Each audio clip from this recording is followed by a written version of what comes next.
Okay, hello Port Harcourt. This is the Started Up Show. Welcome to the Started Up Show, where we believe startups from Port Harcourt can take on the world. And on the Started Up Show, we discuss everything startups, that's businesses, and technology. We expose you to the information. We talk about things that can help you grow your business or things you should be wary of. So we started like a cybersecurity program where we talk about securing your digital assets or securing your identity online. And today's show, Zubi, you know how when people are forced into certain kind of hardship, crime becomes inevitable, right? The crime rises at different time, and at this time, everyone is being careful not to lose money, not to lose information, and not to lose any part of their hard work. And so everything around them is guarded. People that don't have burglary proof before would want to have one. People that are not sensitive about their information before are beginning to get more sensitive. So you can put burglary proof in your house, you can get dogs, you can get security guards, electric fence, you can even hire a private bodyguard. But crime is seriously evolving to sap more digital money than physical money. Okay. Like, I, for example, I can think about the last time I heard they robbed a bank or the last time I heard they robbed someone. I can't really remember. I don't know if other people are experiencing it so much, but I can't remember the last time I heard, oh, they're shooting here, armed robbers. I can't really remember the last time I heard that. But I hear every day of somebody's account being hacked, somebody's social media, somebody's phone, and so on. So crime is really evolving digitally because people are saving more of their assets digitally than physically these days. And with the whole cashless policy, people are beginning to be more mobile. Their cards are more important than the cash right now because they know they can always convert that card to cash. True. So because of this increase, then it becomes important to know why you should safeguard your devices and why you should safeguard your cards.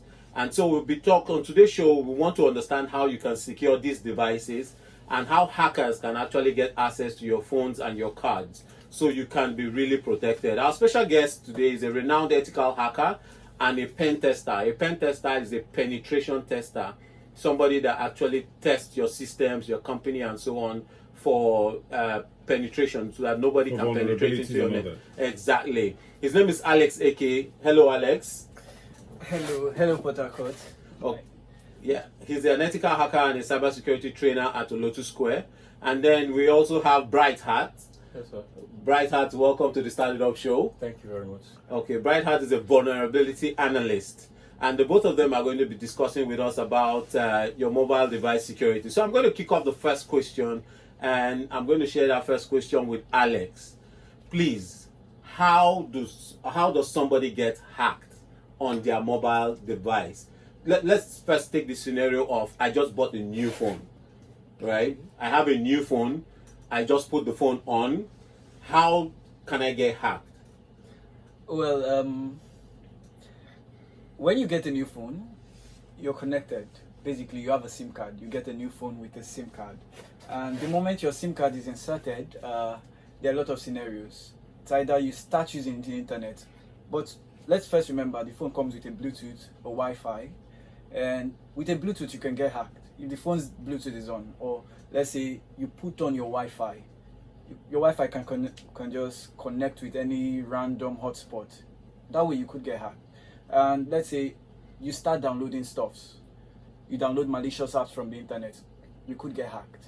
And the latest one, this SIM jack, you could also get hacked. So there are a lot of scenarios. What's a SIM jack? What's I beg your pardon? Break it down for the woman at my one market to understand, please. All right. It's an attack where your SIM card information gets changed. It gets changed in the sense that you have a SIM card you're using, and what usually happens is your SIM card, no network at one point, and the next thing is when it comes back, you just realize stuffs are missing from your bank because maybe someone had access to your SIM card information. As in online wise, not like they came and physically took the SIM card. Yes, they don't have to take it. There's a way they could actually do it. Yeah. This is So that attack actually is similar to SIM swap. Yes, but now the SIM swap is a physical swap. They take the old one and give you a new one. Okay, so SIM swap But- is not really physical. No, you have to go to the office now. That's what I'm saying. You can't stay in your house and do a SIM swap. And you've forgotten that the telcos give you code for SIM swap. Yes. But you have to go there, and then they will not take your details, take your NIN. These other guys will not take your NIN. They will just stay in their houses and do it. Is that what you're saying, Alex? Yes. You're Alex, right? Yes. Okay. Okay, so boy. right, do you want to weigh in on that? Give an example. Okay, so say it's not a new phone. I've been using this phone for a long time. Okay. What are the scenarios you think that I can be vulnerable to an attack? I think I need to use this illustration. Okay, currently the River State government is applying hotspots in certain parts of Port Harcourt. So it's actually a risk in the sense that when someone connects to this hotspot, I can be using my Wireshark now. I can take information, data packets from, let me say you're trying to go to Google. Literally with my system, I can know you're going to Google. I can take the information. Just because both of you share the same hotspot. Yes, just because. So that's why it's essential for people to use VPN, virtual private network, when connecting to random hotspot they don't know about. Or public Wi-Fi? Yeah, or public Wi-Fi. Yes. So this one the government is giving to you is a good thing, It's a good thing. but we still have to be careful because bad guys will want to. Can take advantage of it. Can take Okay. advantage of it. So there's something called an evil twin attack too. Yeah. So in scenarios like this, Evil twin. evil twin attack, yes. So scenarios like this, somebody else can have another router around your neighborhood, right, and give the router the same name as the Wi-Fi You're using. that government is giving in the hotspot. Okay, and So while you're trying to connect and you mistakenly connect to his own Wi-Fi, he has captured your entire information. So it's called an evil twin because the both Wi-Fi would have the same name. can't they use that brain and wisdom they're using to do this to do good things? And must it always be bad things? No, not necessarily. But the point is that people need to know, right? Yeah, I'm so just- they can be wary of things like this. Because what the government is doing is a good thing. Yes. But you're just telling us that they're still bad guys. But can't they, the providers of this Wi-Fi, protect us better? Yes, they can provide you better, but like just in the case of the evil twin attack I gave, they can't protect you from somebody else buying a router and giving it the same name. They can't protect you from that one. So we just have to Right. be sharp in this country. That's just, you can't afford to sleep. No. You can't afford You have to- to be cautious, especially when you have something to lose. Okay. You have to be cautious. And that brings me to the next question. How come some people would complain that their phones have been hacked? And you know you've not actually installed any security, you're not really cautious, but you've not been hacked. I don't How know. does it work? Do they hack people randomly, or people are actually targeted? And so if you never be a target, you'll never be hacked. I think it's more about this thing. There are different phases of attack. They have real phishing, whereby you have to be a top person in an industry or an organization for them to take your information. So if there are some certain ways that you won't even know that you have been hacked, because most information they take from you, you don't know. Most information they take from you, Or don't maybe know. the information they took from your device is not really useful, so they didn't actually carry out the exploit. Yeah, So you will not know that thing has actually happened, right? Yes. Okay, Alex, what do you think? Well, I think it happens both ways. You could get hacked without being a target, and you could also be a target and still get hacked. Spear phishing and normal spamming, or Okay. kind of like a general phishing. So you could be a target and still not be a target. Maybe, let's say, in my field of study now, I'm a penetration tester. There are times I just do a drive-by, and I put on a hotspot and I'm just moving by, and maybe with a drone or something else, and I'm just waiting for devices that will just connect. And once they just connect, I know what I'm looking for. And there are scenarios when I'm targeting somebody specifically. Maybe I'm to do a pen test on a bank. I just go sit close to the bank and try to get access to their networks to see who I can get on the network. So that's how it happens. And they pay you to test them. Is that what you're saying? Yes. Like the Yes. bank will pay you to You test them. exactly. Yeah. Okay. Yeah, so companies also pay for you to test to see if their security is in place. And most of the apps you use, especially the fintech apps, these apps that have to do with money, loans, and so on, they pay a penetration tester to try to penetrate their network, try to have access to money, try to have access to people's account, try to break their website, try to break their apps, try to do what is called reverse engineering. Reverse engineering is when you get a copy of the app and try to decompile the app and get every information on how the app was built so you can attack the app. People do this. Yes, people do Lucas. this. It's a professional field in cybersecurity. It's a lot of work. Yes, it's a lot of work. To but plan evil. so it's a loss. I understand. Right. Banks don't want to hear that. There's huge loss that you can realize. So Is that why they always bring updates of new updates? Yeah. Yes. So it's always advisable to update your bank app. Yes, it's always advisable Via to the bank update your app, via not- the bank, not another not way. via a third party, via the bank app. And some other thing you would also notice is bank is always checking your information. So if you open an account, they already have that information, but when you go to collect your card, they might ask you for the same information again. Just to double check that you are you and you know who you are and you know what you open your account with over time. So, but that's about information security. So in device security, I have one more question. This is an important question, and that is about the war between Android and iOS. Let's start with this. I've seen some people using Android devices, installing cleaners, installing antivirus, installing things just to secure their devices. But you barely see anybody using an iPhone looking for antivirus to install. Does installing antivirus on an Android phone help secure the Android device? And does it make iOS people vulnerable? Let's understand that, please. Okay, to my best of understanding, it's more like iOS have one of the best security features more than Android, to my best of understanding. So Okay. literally, you have to update your app, like your iOS app, literally every month. But when you're using Android, it's probably like 2 times a year. So there's always Or even once a year. once Yeah. a year. There's always weeks attached to it. So that's just the thing. Okay. Alex, what do you think? Wow, this is a very, very big bone of contention. I would say, let me give you a scenario. Let me give you more of an analogy. So, see it like iPhone is a kid that their parents are still taking care of them, and your parents decides everything for you, and that way you're safe.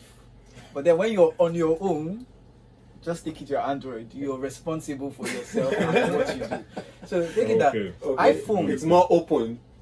No, iPhone is secure actually. It's secure because they handle the security for you. Okay. Android, on the other hand, can become more secure depending on who is using it. I understand what you mean. Okay.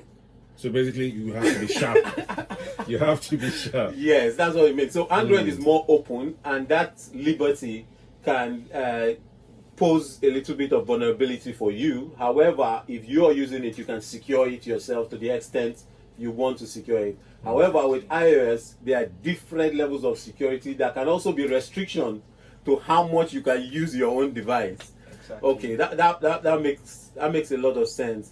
Okay, so what do you think? What do you think somebody should be getting on an Android device or an iOS device that can help them be more secure? Like if somebody's listening right now and is using an Android phone, or somebody's listening and they're using an Apple phone, what is that one step or that one thing you think they can open their phone and do now to become more secure than they were before? I think it's the first thing you should do is always update your app and update your iOS version, your phone version. The more you update your app and the iOS version, the more secure you are. That's just the basic. So if you're using an Android phone, always update Always your put Android. it up to date. Yes, up to date. Okay. With all the latest security features also. Okay, so what about fingerprint and passcode? Yeah, you can apply those things too, because like when you put in But you fingerprint, make it sound like it's not important. I feel like when you're using fingerprint and PIN to open your phone, it's more like protecting you from a physical attack. Whereby if someone wants to snatch your phone, Okay. you can okay. access the phone without the fingerprint. So it's not really as important as updating the device first. Yes. Okay, Alex, what do you think? Well, for me, I think listening to this show alone is the first step because there are a lot of things you have to do.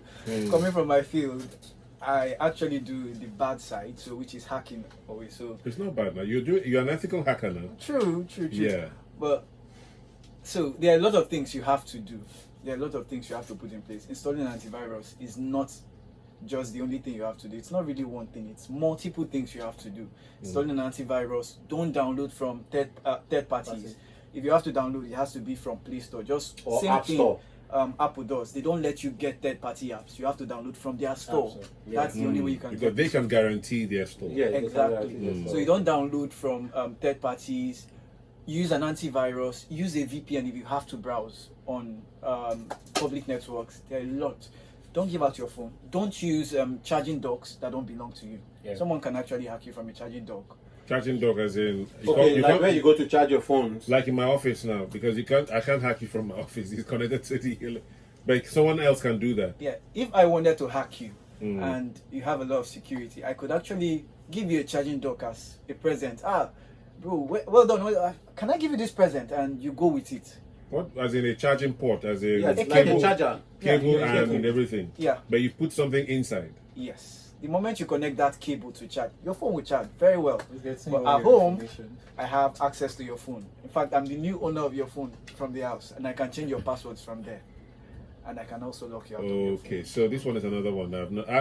I saw it online in an airport Yeah. where somebody said he could actually do that, and people just go to the airport and just connect their phones. The guy was just, okay, so this guy's going to London. Oh, no wonder. He's going to see his children. The guy could see everything. Yeah. I thought it was a joke. Yeah, it's good. Yeah, it's So called, this guy here juicing. can do it. Yeah. Yes. Okay.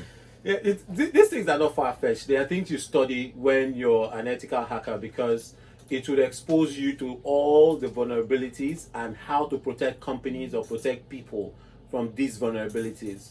So charging your phones at random places is not advisable. So just carry your own charger. Is that what you're saying? Just always carry your own charger, because you don't know where you're charging. And then this other thing of, you see somebody's laptop, you want to plug the USB and charge. The laptop has access to data on that phone, and so can transfer anything to the phone or take anything from the phone. So it's also a risk. Rather, charge directly to the socket, which has less chances of it doing a data transfer. It will have more of a power kind of transfer. So let's throw in one more thing as we draw closer to the end of today's show. There's this video that went viral at some point, and it's a very painful video of a woman crying and rolling down on the floor inside one of the banks, complaining how her account was wiped. And it was a painful video because she was crying and wailing that her account was just wiped. Please give us an idea. How can somebody just stay with their phone? That they're holding their phone, they're holding their cards, they are staying in peace, or they're sleeping, and then they wake up to an account completely wiped. Okay, I think let me just use this quick one. Yesterday I was just on my WhatsApp. Someone sent me a link that federal government is giving out 25,000 naira to each person. Like, I think there was a certain limit you need to know that this is It's fake. it's fake. Once you click those links, you're giving out your personal data. You're giving out some people, like some of the links, you have to give out your BVN, your account number, which is really like you're exposing yourself. And on that now, they'll not tell you to send it to 5 groups, 10 groups, for you to be able to get your 25,000 naira. And when you do, you're actually making more people vulnerable to this So the attack. same kind of attack. Yeah. Okay. So most of these links we click on have a way of taking our data, and it can lead to So being you're hacked. being vulnerable Yeah. to attacks. Alex, please let us know. Okay, from my field, the weakest link we usually target is the people vulnerability, social engineer people.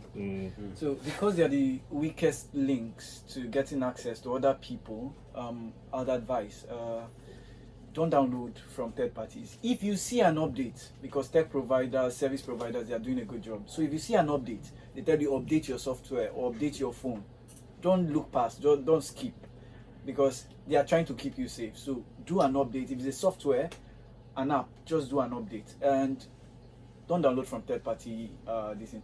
Put off your Wi-Fi device. You're not in the US or any other country where there is Wi-Fi system. Put it off. Trust me. Just put off your Bluetooth, put off your Wi-Fi. If you have to use them, make sure you're connecting to a device you know and you trust. And for the fact you're listening to this program, it means you're on your way to getting more secure than you were before. So Okay. I think I'll stop there. So the last question I would have for you today, as we round up, is the question on OTP. OTP has killed people. The question around OTP: why must there be OTP? Because most of the people that would complain that they are being hacked would say, "Oh, I got a call, and the person said I should send the code to them, and as soon as I did, my account was wiped, or as soon as I did, my social media account was taking over. As soon as I did, why must we send OTP if it is becoming a problem to people? And I know people need to understand that they should not share their OTP with anybody for any reason. But help us understand the OTP security and why it's important that people don't share it. How bad can it get? Okay, for someone to ask for your OTP, meaning that they probably have some certain login Information already, okay. So OTP is more like two-factor authentication, whereby, let me say you open this door and there's a next door there. So you have to access the next door before you get into the room. Okay. So when you're giving out your OTP, meaning that you're just allowing people to get into your system freely. Okay. So it's advisable to not share your OTP with anybody. Okay. That's just one of the first steps you need to take. Okay. Yes. Alex, what do you think about OTP? Okay, OTP is the second level of protection. Just like Mr. Lucas said earlier on, he said you get to a bank, they still ask you for your details to verify that you're the same person. Mm-hmm. Yeah. So it's more Especially like, your signature. Yeah, especially your Exactly. signature. They would so always it's check. a means of saying you are still the same person. So it means when someone gets access to your OTP, it means they already have access. They already have the something first level of exactly that is saying this Information. is that they are trying to like say they are you at that point. So they need the second level because your tech provider or your service provider has put another level of protection. So they need to validate that okay, I'm also this person, and that the only way they can get it is from you. From it means only you knows, probably from your phone SMS. or an external authenticator. yeah, So that's the only way they can like know the it. bank token. Yeah, exactly. And there are some really, really, really crazy ways some people can get your OTP. There are a lot of sophisticated ways that you might not be able. The way you're smiling, I need to know you more.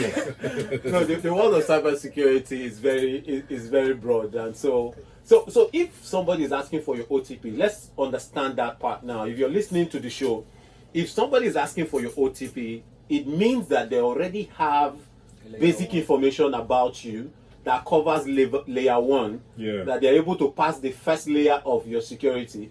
Then they just need this second layer from you to get into your account or get into your system. And if you don't provide this second layer of the OTP, then you would most likely be safe. Yes. So the OTP now becomes so important than even the basic login details you had before, Yes. as it were. I think because like if you notice Gmail now, they have the two-factor authentication. Somebody can have your email address and your password. But they can't log into your account. Yeah. Unless you get, they have to now verify that okay, click on the next phone, your own phone. Your other device or your laptop or something to else. accept Okay. that you're the one logging into the. Yes. Yeah, that's just the thing. So if you don't provide the OTP, there's no way, and there's a less chance you're going to get hacked. Oh, great. But we also know that some people don't even have two-factor authentication enabled. Like most people that are hacked on social media, they don't have two-factor enabled, which means once you just have their username and password, you're in. So if you have an account right now, be it your bank account, social media, any kind of account, even your mobile apps you use, most of the fintech apps right now, you just go to the app and look for where it's written 2FA or two-factor authentication and enable it so you have two levels of security and not just one level of security.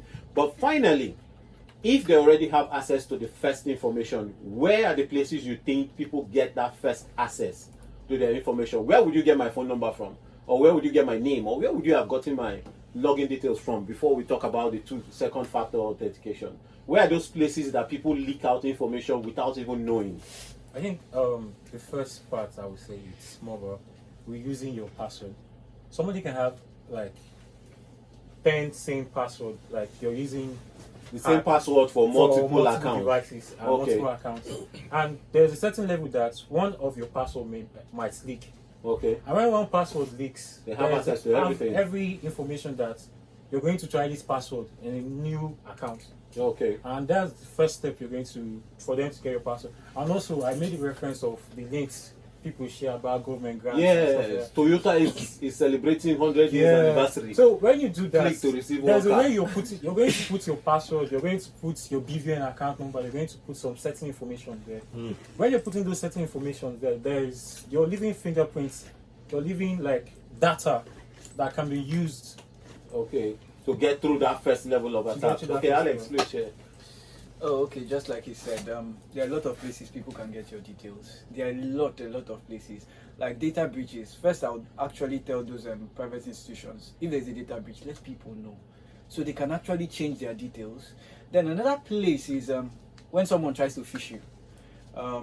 Like he said, they always play on your emotions, something you want, greed, loneliness, a lot of emotions, and you want money. You know you cannot get one car in so when they play on these emotions, you give out your information freely. 1 million naira, you give out your information. There are a lot of Mr. Lucas' own information, you can get it anywhere.